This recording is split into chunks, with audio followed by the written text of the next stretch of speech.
Savior. This morning, I have the privilege of sharing the Word of God with us. It's a privilege because there are many that would have shared the Word today, and therefore, I'm very, very grateful to our parish minister and the CAC session for giving me this opportunity. The topic of today is the restoration of the Great Commission. We are kind of concluding on our theme for the quarter. So I will restore to you the years that the locusts have eaten. Bwana Yesu asifiwe. So the locusts have not only eaten the physical things, the locusts may have also eaten into the Great Commission. Bwana Yesu asifiwe. And this is not a very easy topic to handle. I was telling our parish minister there is such a wide subject. But we thank God because this morning we shall share what God enables us to share.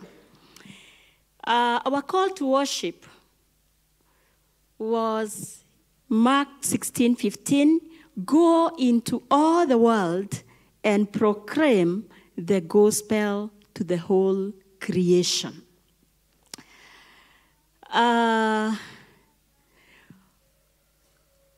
As I was preparing this sermon, I got so challenged. Bwana Yesu asifiwe. I got so challenged. And my prayer this morning is that you will receive the same challenge, and together we shall allow God to restore the Great Commission so that we may live the Great Commission. A survey was done in 2019, and this survey was about the Great Commission. And part of the results, actually the main findings of this survey, was that majority of church-going Christians are unfamiliar with the term the Great Commission. Bwana Yesu asifiwe. I don't need to ask you whether you go to church. Do you want me to ask? The answer is obvious. Sidio. So you are there. You are there. And I believe it's not our first time to be here. So this survey was done with people like us. And the findings were that 25%, a quarter. Bwana Yesu asifiwe. You see these 4 columns, eh? A quarter, just one column, recognized the phrase, but they could not explain what it means. Bwana Yesu asifiwe. So a quarter of us recognized it. Of course we would, because like the heading in my Bible is the Great Commission. In both scriptures that the first reading and the second reading. Only 17% were familiar with the phrase and its meaning. Bwana Yesu asifiwe. Kwa hivyo wengine walikuwa wamesikia Great Commission. Only 17% were familiar with the phrase and what it means. We are not told what proportion was actually living the Great Commission. But if only 17% understood the meaning, then it means that those that were living or practicing the Great Commission must have been far much less. And what this means then is that we need to understand the Great Commission. So what exactly is the Great Commission? What exactly is the Great Commission? And there are three keywords in the commission that Jesus gave to his disciples. And I want to remind you that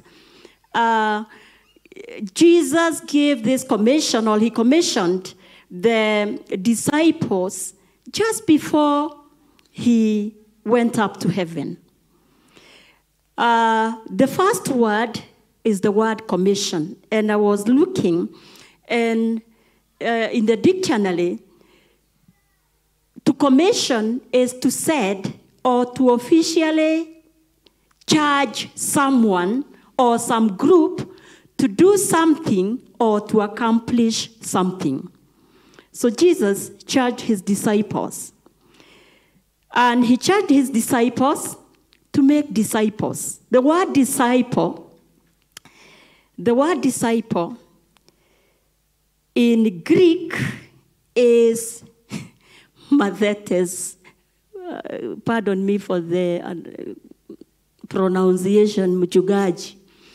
I pronounce it in my mother tongue, mathetes. And it literally means pew pew. Pew pew. You know, we call these children in school, the young ones, we call them pew pews, eh? Pew pew. It also means a follower, as in a follower of Jesus. So it means morutuo kana moromereri wa, a pew pew or a follower. The other word is the word baptize. He charged them to make disciples, and also I want to ensure that those disciples are also baptized. So baptism is an important sign of entrance into the Christian faith, and we know how we hold it with high regard.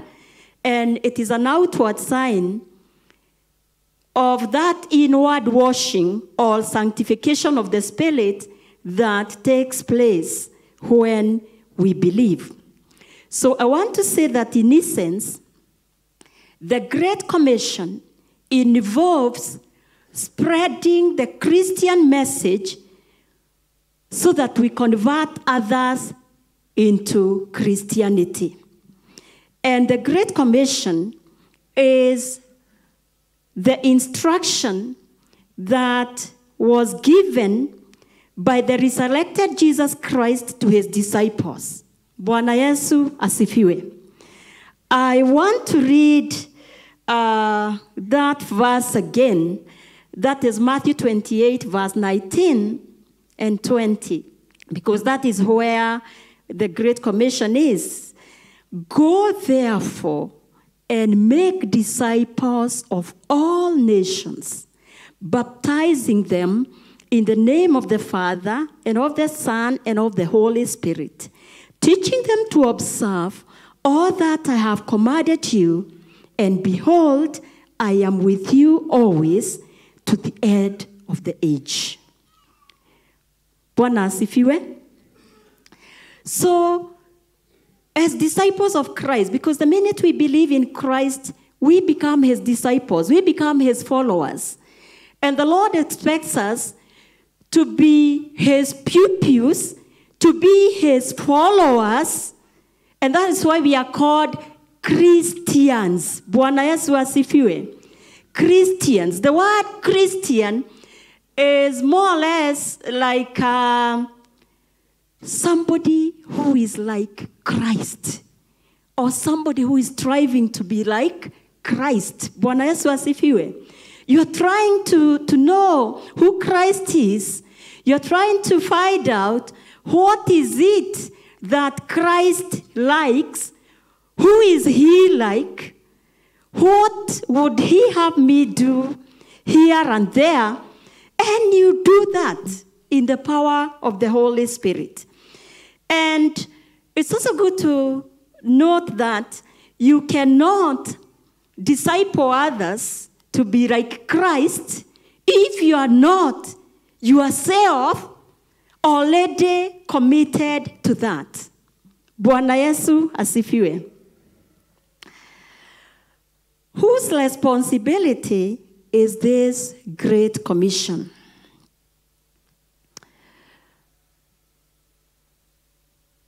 Who is this that needs to, or who is charged to make disciples of all nations, baptizing them in the name of the Father and the Son and the Holy Spirit, teaching them to observe what the Lord has commanded us to do? And I want to say that this whole Bible was written for us. Bwana Yesu asifiwe. By the way, it was not written for the disciples, because after all, it didn't have to be written for them, because the things that are written here, some of them are the things that they witnessed. They are the things that they were involved in. And therefore, most likely they didn't really need the Bible. It is the followers of Jesus Christ in the present times that need this Bible. I like the way we own scriptures in the Bible. Like, I know there are some that I own.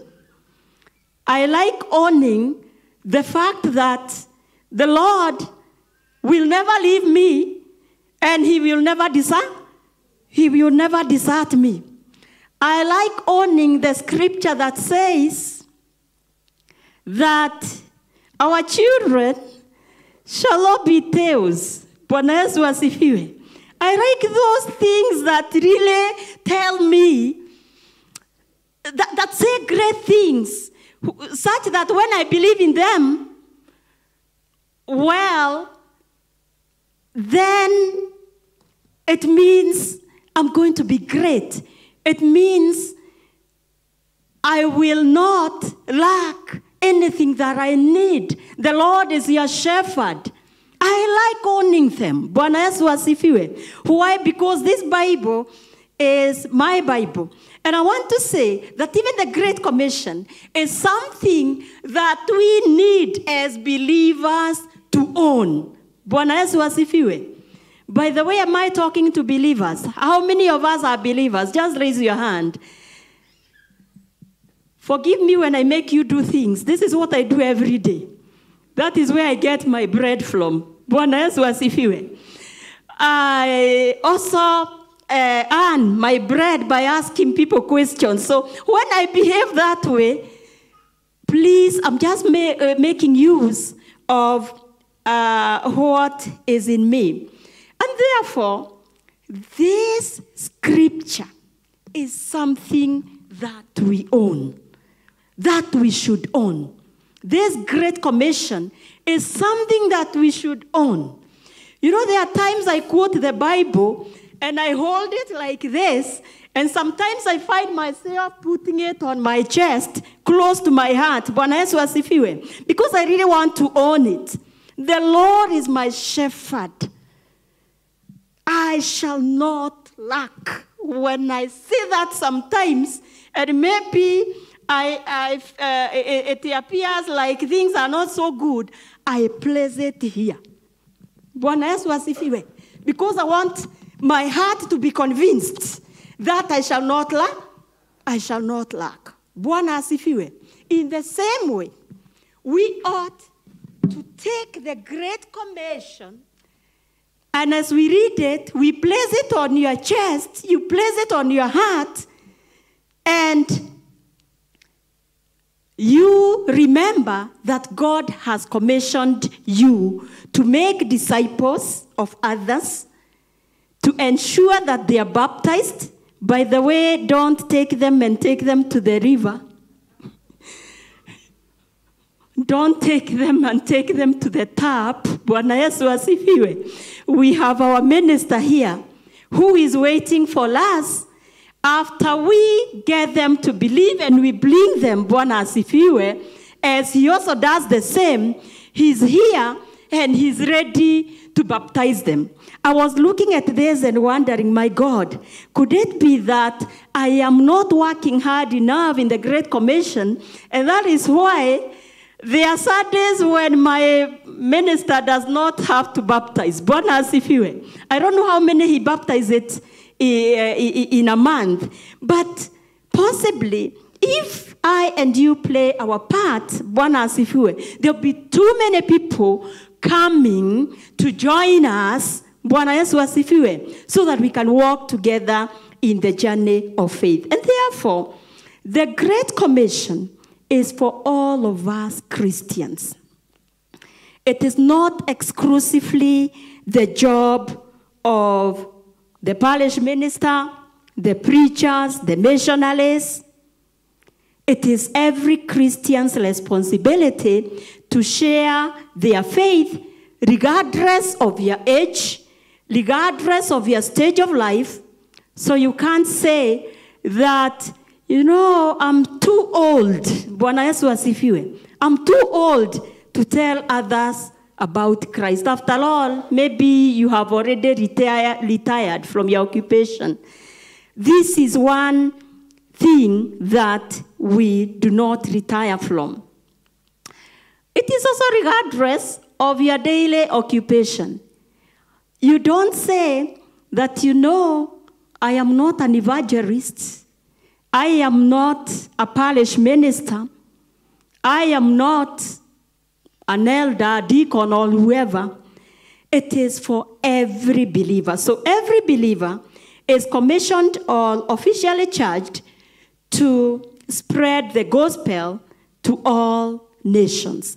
So is this commission an option? Bwana Yesu asifiwe. And by the way, I want to remind you, remember when Jesus was calling the disciples, he was calling them, he called some of them from fishing, and he converted them into fishers of men. I like this song that we used to sing a lot in Sunday school, and I am now realizing that I ought to sing it every day. That I will make you fishers of men. I will make you fishers of men, fishers of men, fishers of men. I will make you fishers of men if you follow me. So have you decided to follow Jesus? He has made you a fisher of men. Bwana Yesu asifiwe. So Jesus did not say, if you don't mind, tell others about me. If you are in the mood, tell others about me. If it works within your busy schedule, please do me a favor and tell others about me. Bwana Yesu asifiwe. He told them, go therefore. Bwana asifiwe. And therefore, this is more of a command. And that is why we call it the Great Commission. So note that it is not a suggestion. It has not been suggested to you. You have been commanded. Remember, the core business of Jesus Christ, and it is also the core business of us as a church, is looking for the souls of men. If there is one thing that is important, even for us as individual Christians, is to think about and to do everything that we can do to ensure the salvation of souls. 1 Peter chapter 2 verse 9 says, but you are a chosen people, a royal priesthood, a holy nation, a people belonging to God, that you may declare the praises of him who called you out of darkness into his wonderful light. Bwana Yesu asifiwe. Can you please turn to your neighbor and tell him or her, you are a chosen people, a royal priesthood, a holy nation, a people belonging to God, that you may declare the praises of him who called you out of darkness into his wonderful light. Bwana asifiwe. Note that the Bible does not say, and I am not undermining the position of the ministers, the position of the other people who are servants of God. I am not undermining it. But these are just ministers of a chosen people and a royal priesthood, a holy nation that has been called by God to declare the praises of him who called us out of darkness into his wonderful light. And therefore, God expects us, like the disciples after the Great Commission was given to them, the way they went and they were telling others about Christ, God expects us to do the same. Bwana Yesu asifiwe. And by the way, I want to encourage you, because sometimes we feel like we don't have what it takes to tell others about God. There are times you feel like, kweli mimi naweza kuambia mtu anahitaji Yesu na asikie. Bwana asifiwe. I want to remind you that after you have told others about Christ, after you tell others they need Jesus, the rest is not your work. Bwana asifiwe. So when you're worrying about whether they will be convinced, it is not your work to convict them. Bwana asifiwe.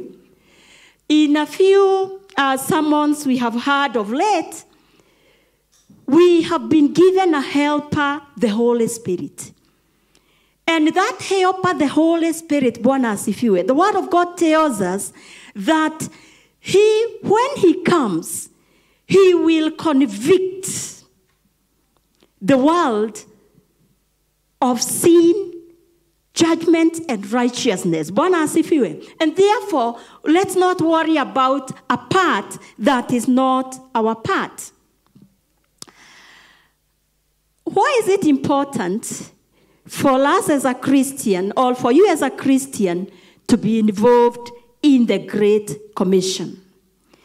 And before I forget, the Word of God in Acts chapter 1 and verse 8 tells us that, but you will receive power when the Holy Spirit has come upon you. Bwana asifiwe. So just in case, sometimes you feel like you're not able to, because there are people who say, I think I will carry out this work by giving, so that when I give, they will be using my resources to reach the people out there. Bwana asifiwe. There are places where our minister will not be able to get to. There are people he will not be able to access. You have friends, Bwana asifiwe. Ladies, we have our chamas. And sometimes we are very influential in those chamas. Bwana asifiwe. That is part of the world that God has charged you to go and make disciples. Bwana asifiwe. You have relatives. You have a workmate in an office. Bwana asifiwe. Some of them may never have heard about the need to become disciples or pupils of Jesus Christ and followers of Jesus Christ. That is part of the world that God is calling you to live the Great Commission. So I was asking, why is it important for you as a Christian to become involved in the Great Commission? One is that it is a sin not to be involved in the Great Commission. Why do I say that? James chapter 4 verse 17 tells us that therefore to him who knows to do good and does not do it, to him it is a sin. Bwana asifiwe. All of us, whether or not we understand the Great Commission deeply, all of us know that it is good to tell a sinner about Christ and to encourage them to change their ways, to encourage them to believe in the Lord Jesus Christ. So, since we know, to him who knows to do good and does not do it, to him it is a sin. For many of us, the Great Commission is not really a great commission. I would like you to just reflect on just this week alone, the last 7 days, since Monday. And as you reflect, you don't have to speak it out, but how many people have you told about Christ? How many people have you even prayed for the salvation of their souls? How many people have you interacted with? Is there somebody who works for you in your house? Is there somebody who works for you in your office? Is there somebody who works for you in your different places, maybe even on your farm? Do you possibly just tell them instructions, all the time instructions, about how they are going to manage the farm, about how they are going to dig? We are preparing for the rainy season, about how to prepare the farm so that you can plant seeds when the rains come. So those so many instructions, you know them. Ladies, do you have a house help? Are you just giving them instructions? Do you ever take time to try and make disciples out of them?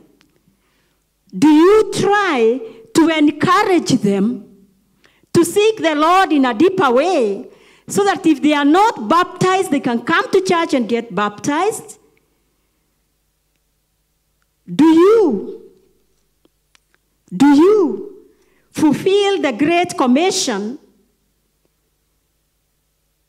when you interact with these people? You have brothers, you have sisters. Bwana Yesu asifiwe. I would like to give you a small assignment, a takeaway assignment when you go home. Please sit down. Figure out the number of people that you meet on a regular day, just a day. The number of people you meet, maybe even as you travel. Or let's take a week. Let us take a week, from Monday to Sunday. Try to take statistics of the number you meet. How many of them already know Christ? By the way, even those that already know Christ, we have a duty to encourage each other so that we don't have some that fall on the way. Bwana asifiwe. The first hymn that we sang, we talked about when we all get to heaven. What a joy of rejoicing that will be. So we don't want anybody to be left behind. So for many of us, is it a great commission or a great omission? Is the Great Commission something that you omit from your daily activities? Or is it something that you do? Is it something you do? Is it something you don't do? If it is something we don't do, it is a sin of omission. Remember, it is the Great Commission is not about waiting for people to come to you. It is about going out, reaching out to them, reaching out to that workmate, reaching out to that shamba boy, reaching out to that secretary that you have in the office, for those of you who have secretaries. Reaching out to your brother, reaching out to your relative. Yesterday, I spent the whole day in a wedding. We had a cousin's wedding. And I really interacted with people. Bwana asifiwe. I really interacted with people. And in the evening when I got home, and I was reflecting on this, Bwana Yesu asifiwe. My brothers and sisters, I was guilty. I interacted. I even sat closely to two relatives. I have never heard them give a testimony. But we were just making merry. Bwana asifiwe. What am I saying? I am talking to us. I'm talking to us, Gladwell included. The second reason why we need to take up the Great Commission is because the Great Commission is not optional. It is not optional. It is something that our Lord Jesus Christ expects us to be involved in. The other one is that, like we said earlier, it is the core business of the church. It's the core business of a Christian.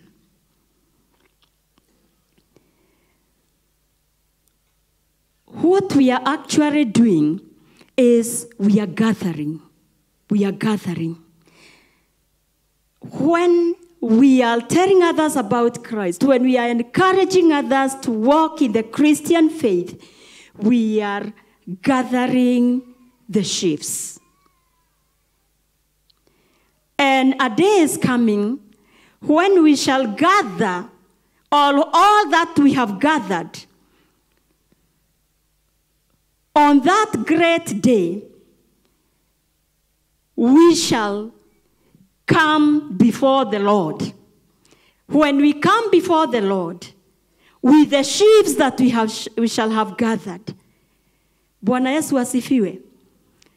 I like to imagine that there is a way that I will be able to present to the Lord that which I have gathered. And maybe that is when the song, bringing in the sheaves, will really have a meaning. How many will maybe be behind you, or how many will you be presenting to the Lord, or how many maybe do you present to the Lord every time as you say, I'm bringing in the sheaves? Twarehe maja twarehema ja, tugakena muno, twamulere, twarehema ja, eni twarehema ja, tugakena muno, twamulere. The other reason is that there are grave consequences to others if we don't follow the Great Commission. There are grave consequences to those that are still lost, to those that have not found salvation. According to the Word of God, in Mark 16, verse 16, that was in our second reading, whoever does not believe will be condemned. Bwana asifiwe. So whoever does not believe is condemned. We need to help those that don't believe to believe. Bwana Yesu asifiwe. Because we don't want them to be condemned. If we don't take the Great Commission seriously, then some of our loved ones, some of our colleagues, Bwana Yesu asifiwe, maybe that secretary who serves you so well, maybe that house manager who manages your house so well, maybe that blood brother, that blood sister, maybe that neighbor. Bwana Yesu asifiwe. There are grave consequences for him or her unless we take up the Great Commission seriously. Maybe our friends, Bwana Yesu asifiwe, they may end up in hell. I once read a book, and in this book, somebody was talking about how he got a vision. And in this vision, this person saw a big lake, a very big lake. He was saying that the lake was endless. And as he looked, he saw paths leading to that lake. Many roads leading to that lake. And they were wide roads. And the next thing that God made him see was many people dying. I don't know how many die every hour in this world, but many people dying. And these people were on those roads and they were getting into the lake. And immediately they got into the lake caught fire. And this was something happening continuously. It was something that was taking place every minute. And this is what God used to show him how many people are dying, are leaving this world without having a relationship with God. And what is their destiny? Bwana asifiwe. So their destiny is the lake of fire. And as I remember that, I ask myself, how many burials do we attend? Bwana asifiwe. By the way, Shukari, we are known. When one of us loses a loved one, we are there. Bwana asifiwe. And we thank God for that grace. We are there. How many burials do you attend? Out of those burials, how many of those people especially the ones that you know, the people that you know. How many of them leave this world without having a relationship with God? How many even leave this world, they may have had a relationship with God, but you have never encouraged them in the walk of faith? Bwana Yesu asifiwe.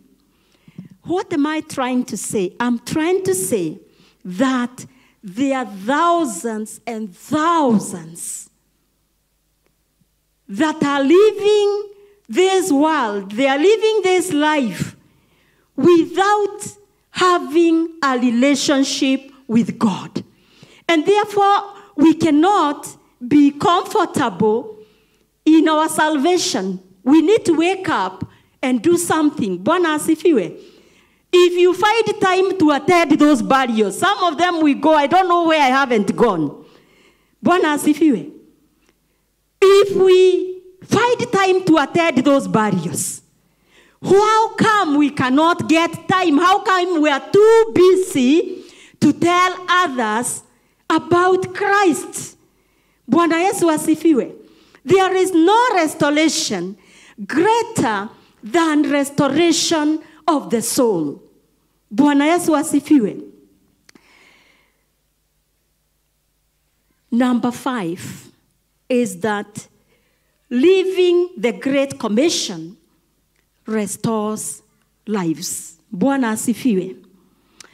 You know, as we think about the theme, as we are busy thinking about how God will restore the years that the locusts have eaten, we need to pray that God, pray and act, pray and get into action to ensure that the Great Commission is restored. We need to have a passion for the lost souls. In the scripture that we read in the book of Mark,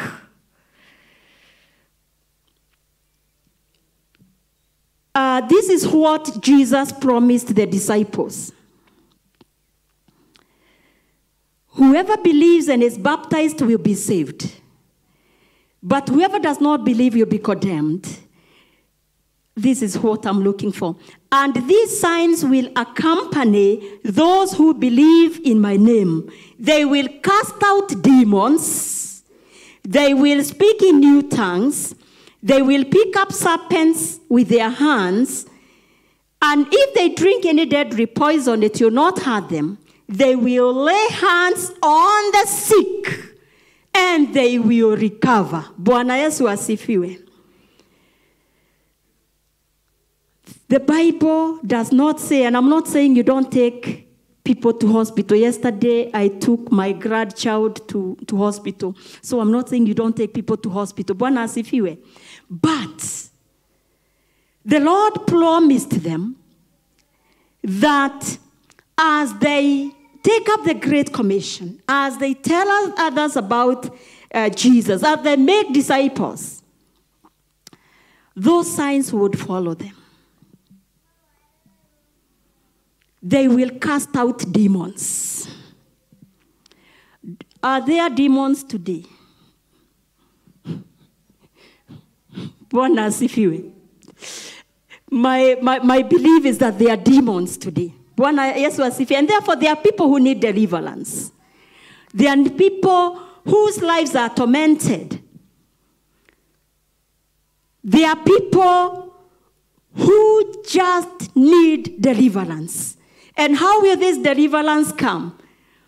It is as we take up the Great Commission, and as we pray for people, as we lead them to Christ, as we pray for them, as we pray for their needs, the Lord is going to deliver them.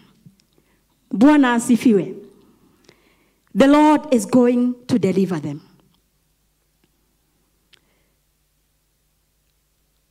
We shall lay hands on the sick, they will recover. What a restoration. Bwana Yesu asifiwe. we have many people, I want to believe, that if only Christians did their part, Gladwell included, Bwana Yesu asifiwe, they should not be suffering what they are suffering, because the Lord is so faithful. The Lord is so faithful. In verse 20, it says, and they went out.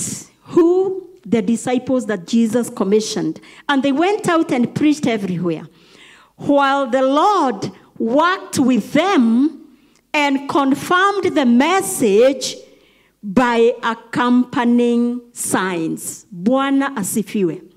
So after they were charged and they went out, the signs that we've just read, God actually accompanied them. My Bible is saying God worked with them. God worked with them. God worked behind the scenes. The Holy Spirit will work behind the scenes. Bwana Yesu asifiwe.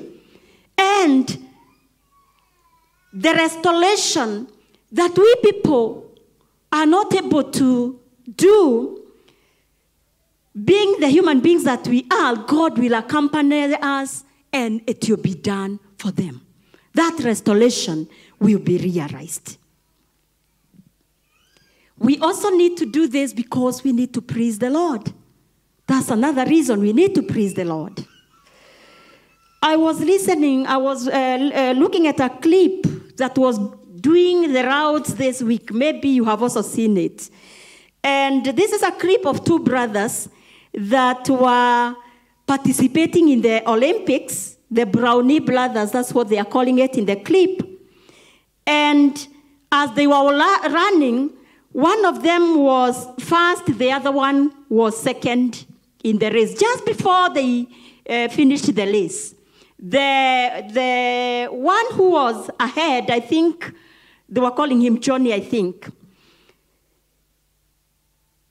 No, that was Aston. Aston or Aliston, something.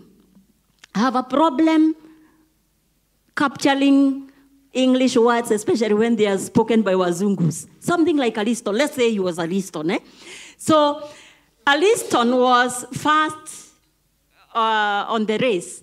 And he got tired, he got weak, and he was almost collapsing. He started staggering. His brother was following him. And his brother, Johnny, noticed what was happening. And he held him. He took his hand. He held him. And together they ran. Together they ran.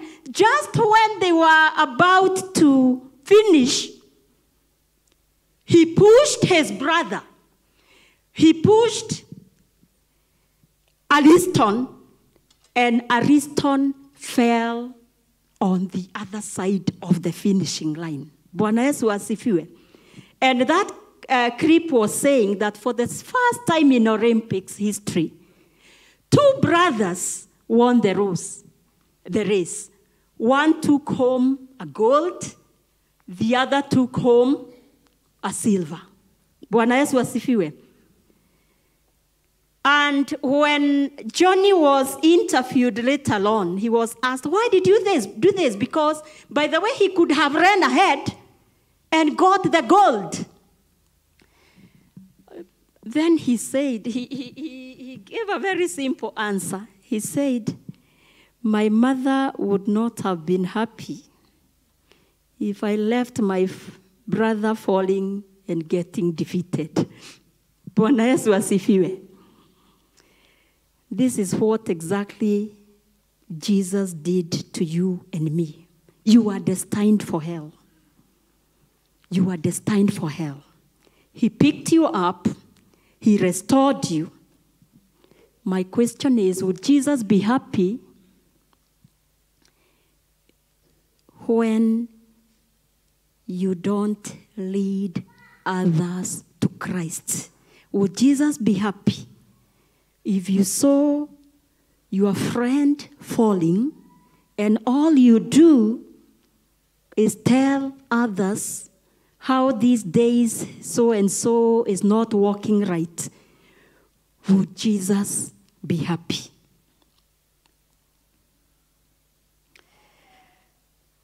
I am a teacher. Let me give you the very last story, and I'll try to give it very, very quickly. And by the way, I'm in the area of early childhood, so I tell a lot of stories. A farmer, a wheat farmer, one time had some children, some very good children, and there were many of them. And just before the wheat harvest, he had to go on a journey. Possibly he was going to explore business opportunities for his wheat. And before he left, he charged his children, his very good children, he charged them to harvest the wheat and put it in the barns. And he told them, I'm going away. I am not sure when I'll come back. Please harvest the wheat. If you don't harvest the wheat, it is likely to get caught up by the rainy season and it will rot. So harvest it and put as much as you can in the barns. And he went away. And after many months, he came back. And when he came back, the first place he went was into the barns. And when he went into the barns, there was very little wheat there. Then he went to the farms. By the way, it was already raining, and he found that most of the wheat was not harvested. It was out there in the farms and it was rotting. He came back. He was very pleased with the very few sons that had gathered the barns. And he rewarded them with beautiful, beautiful, beautiful mansions. Those that did not harvest and gather the wheat, he told them, you cannot live with me any longer. He sent them away. Bwana Yesu asifiwe. He sent them away. That is possibly what even you and I would have done if we were the wheat farmer. This is the story of Jesus. The farmer is Jesus. He has commissioned us to gather some wheat. And this sanctuary is one of the barns into which we should be bringing the wheat that we harvest. It is where we should be directing those that we get to believe in the Lord to come and worship. I want you to look aloud this barn. Please look aloud this barn.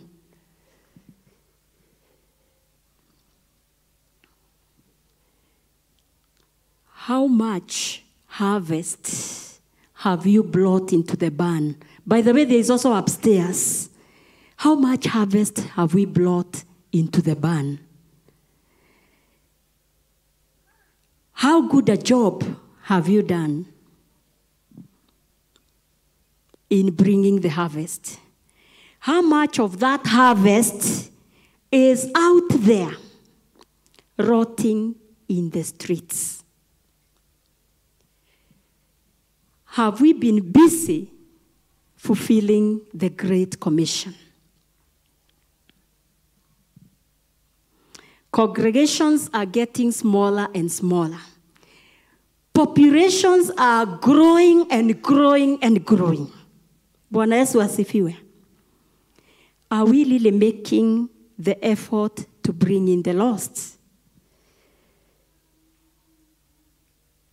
What would happen, by the way, if each one of us, parish minister, don't give us just a week or a month. Give us just 1 year. Suppose each one of us was able to harvest a soul out there and bring it within the next 6 months. Bwana Yesu asifiwe. Within the next 6 months. I don't know how many we are exactly, but suppose we are 400. And then we disciple that one, so that that one that we disciple also does the same. In the next 3 months, also that one, as you're also busy harvesting others, that one also goes out, because you are discipling them to be like Christ, to be a pupil, a follower of Christ. They follow and they do the same. How many members, and strong members spiritually, how many of them would we have by next year at this time? Bwana Yesu asifiwe. You need to go into your world, go to your world, your district, your family, your workplace, your home, and do something. Bwana Yesu asifiwe. And may the Lord bless you as you remember that you will not do it in your strength. The helper, the Holy Spirit, will help us, I'm included. And once we take a step of faith, the Holy Spirit will do his work. May the Lord bless you as we let the Lord restore the Great Commission in our hearts.